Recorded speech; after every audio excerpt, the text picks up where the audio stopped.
Aum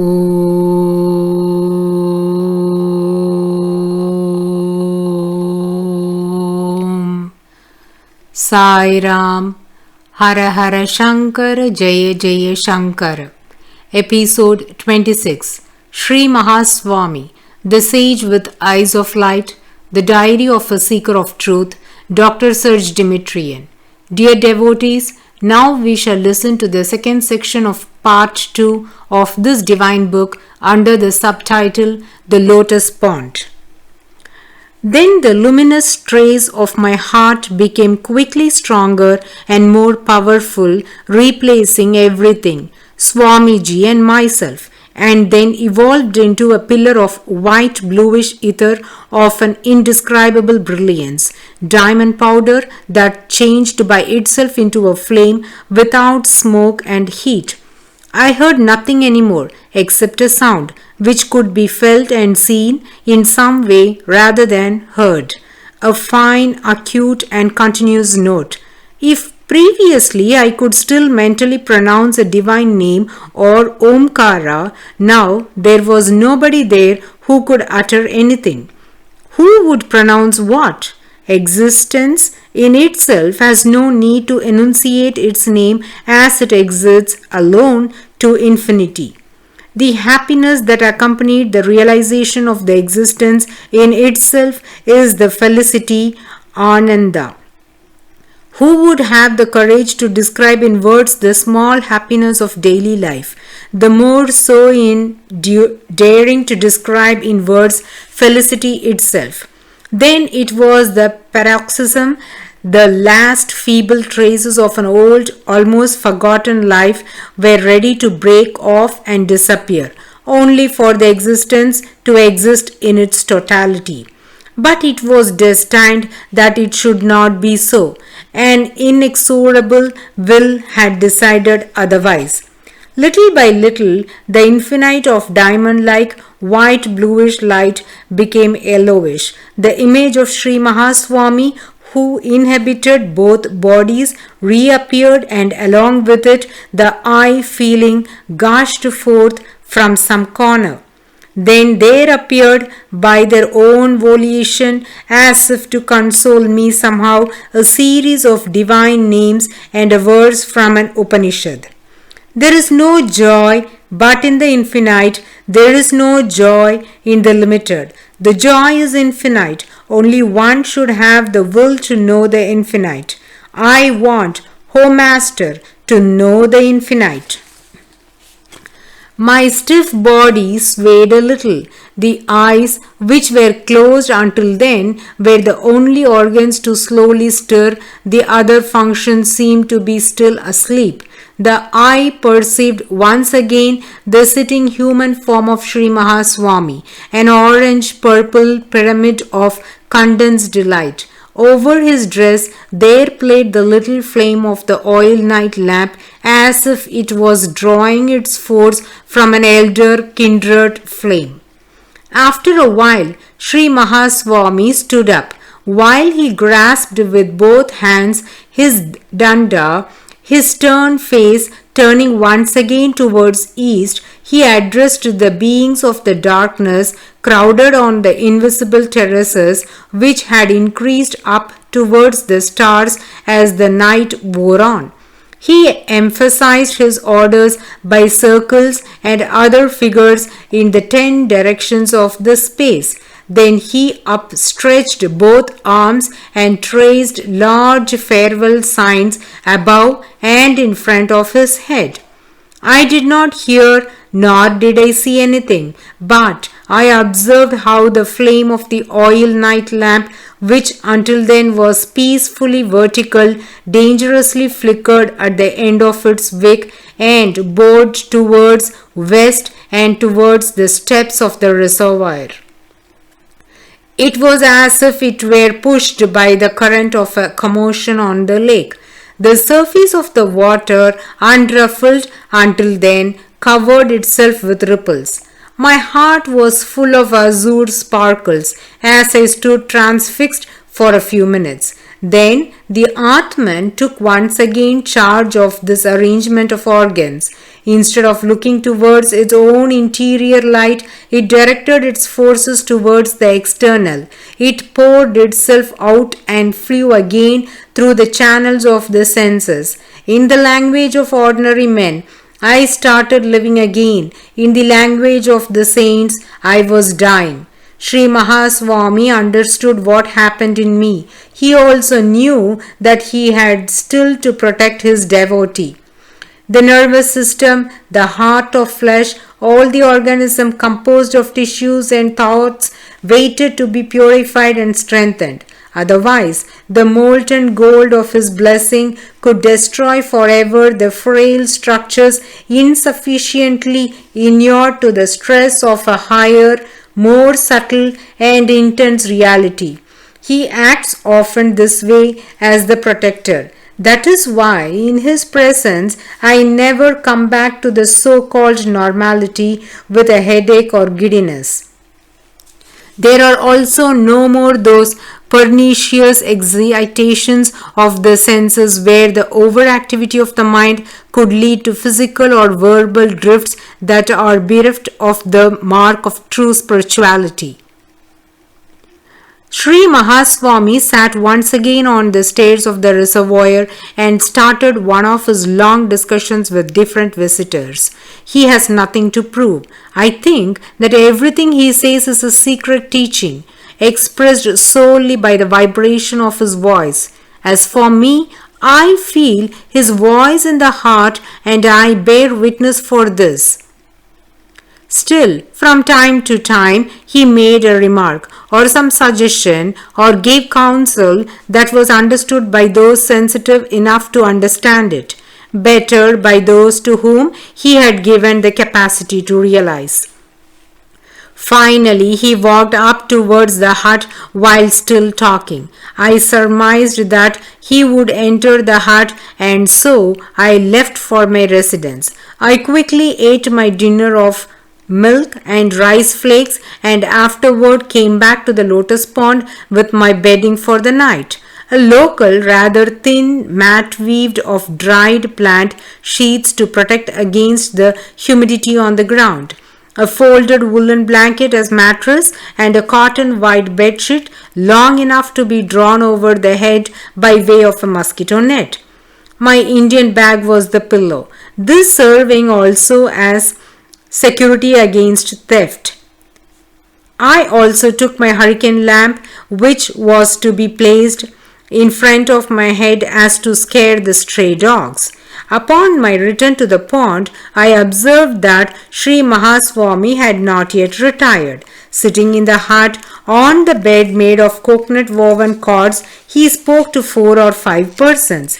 I stood at 2 or 3 meters distance from him, at the threshold of the open door, as I never entered the room out of respect for the traditional rules. I contemplated him without hindrances from 11 p.m. to 1 a.m.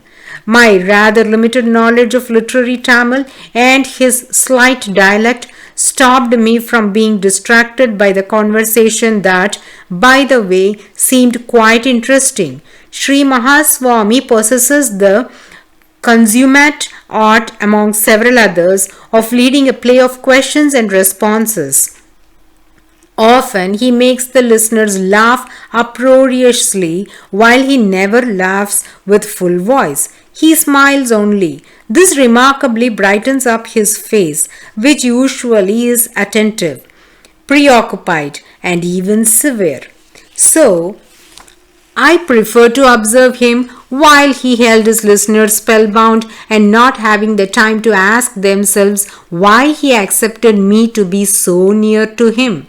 Today, as I had a memorable experience, I conserved my energy, and this seemed to be also his intention. So, no supplementary meditation. I contented myself with drinking his eyes and his entire being. The more I study him, the more he becomes for me a source of wonder. Every point of his body vibrates, nothing is left to chance, nothing is unrefined. He can accomplish everything and at any moment. From his bed, he showed me several times his foot, his divine foot, as the foot of God, a crystal boat, which, according to the utterances of the poets, inspired by the truth, leads the one who enters everything to him to the infinite. Karveti Nagar, Friday, 3rd September 1971. The Swami of Ancient Gold. This morning, Sri Mahaswami deliberately came out of his hut so that I could see him. He was superb, a young lion. The color of his demeanor was matte gold, the old gold sung by the poets of the ancient Indian epics, the gold of the gods and of the goddesses when they came and mixed with the human race. Only the face and hands showed a certain aging. Otherwise, he had hardly any wrinkles on the knees and on his lower back. He had almost all his teeth. From afar, one would easily say he was 17 or 18 years of age. He can live up to any time that he wishes, 200 years if necessary. Today, his eyes were of a very intense black, the brilliant black of the statues in the depths of the temples. This evening, in order to arrange a place near him, he swiftly redirected away from him a group of noisy visitors who, spiritually speaking, were staring, lifeless puppets by comparison with him. I came to learn that the 12th day of the lunar half month from 5:30 to 7:30 p.m. contains a period very favorable for the adoration of Shiva, the great god. During this interval, the purifying effects of the noble thoughts and of all the good actions would be multiplied by 1,000. It is said, alas, the results of the bad actions would be multiplied as much. The solution is the adoration of Shiva. This is what Sri Mahaswami does by scrupulously performing the ritual named Pradosha Kala Puja. Therefore, on this night, there took place another universal puja, again by the side of the reservoir. Although I was not supposed to relive again yesterday's evening event, Sri Mahaswami allowed me to stand in the same place about 5 meters at his right on the same stair level as himself. After the worship, he kept me 2 hours more in his near vicinity. Did he intend to strengthen what he had constructed during the last puja or ceremony? Karveti Nagar, Monday, 6th September 1971. A dance in the clouds. During the night, from the 4th to the 5th September, I slept in the mill. Before midnight, I was awoken by the muffled crackling of several giant drums. I went to the window. The obscurity of the night was offset by a faint light like that of a waning day, but with continuous flashing. The unexpected swarm of huge fireflies covered the entire sky with short multiple bursts of light. There was also lightning in the sky, which raged without a second of respite. I recognized the noise of an uninterrupted rumble of thunder. On the edge of the empyrean there were large greyish clouds, giant animals talking among themselves. A repeated rumble descended from above. One could have said that on the height of the sky there was a gathering of bears, which sang by the light of the lightning shafts and accompanied themselves with a heavy chorus of groans. I came out of my room. The dance was localized upon the lotus pond, as if the forces called by Sri Mahaswami the other night during his universal puja were coming again by night and almost at the same hour to greet him before leaving for the places where they had been sent. The menacing atmosphere that could have accompanied such a spectacle of the nature was totally missing. Only the air was full of the same electric current as it is around Sri Mahaswami. I greeted the sky with a divine name. I greeted Indra, the king of the gods, whose favorite weapon is the lightning. Then Parjanya, the deity of the rain. By a rough calculation, if the fireflies had had the inclination to come down to the earth, we would have been transformed into fine hollow screens, as there were hundreds on every minuscule inch of night space. If not even one had descended, it was surely due to the presence of Sri Mahaswami. The denizens of the clouds had come down from the heights only to greet him, and not ourselves, the mere mortals down here.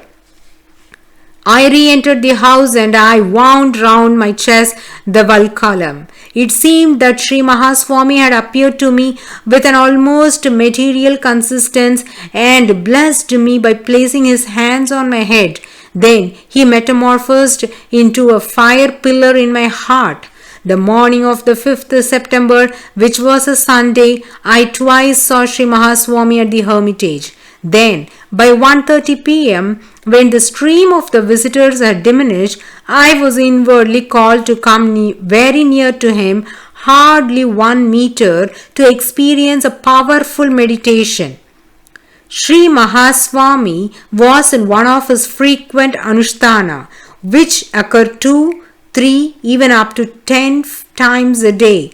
These discussions of God with himself, by which he punctuates his periods of waking state. I saw him totally transformed into slightly azure ether. One of the tangible results which became evident in me of the 2 universal pujas I had witnessed seemed to signify the beginning of the disappearance, for the time being at least, of the knot of the heart, Hridaya Granthi, by which the self binds itself to the transitory. I am perhaps near to the solution of all the problems. On the other hand, I ask myself, how long will the conviction persist in my mind that the solution of life consists in the fulfillment of desires? I am certain that the solution of the solutions, or the root solution, would be not to be disturbed by any desire. Today is the day of Vapana, the ritual shaving. The true face of Sri Mahaswami appears when he is clean shaved. The beautiful oval of his face appears to develop in length. His facial features are fine, but rendered extremely expressive by his energy and his immense power of concentration. The nose is straight and slightly thick, while the mouth and the quiet long ears are very distinct. There is hardly any place left for the cheeks. His face, seen from the front, where the eyes dominate, cuts incisively like a knife. Seen from one side, 2 curious folds start in front of the ears and join under the chin, forming a loop that opens upwards, as if he had concentrated certain forces in both folds by a formidable will, which nothing can resist. These immense powers are being kept in balance by the goodness and sensibility, equally immense, expressed by the dimension and the curve of the lips.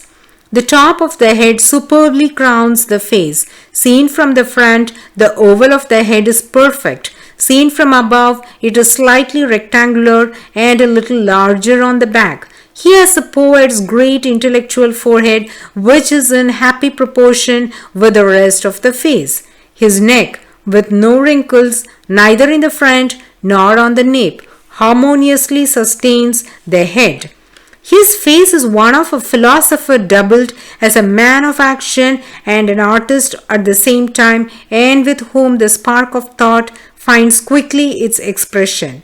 This is the general impression we may receive in his presence, but it is his eyes, which he cannot conceal, that reveal his true nature of a saint, of a great sage.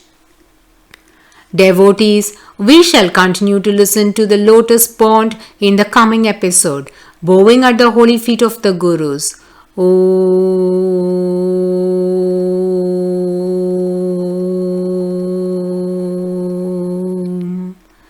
Sairam. Hara Hara Shankara, Jaya Jaya Shankara.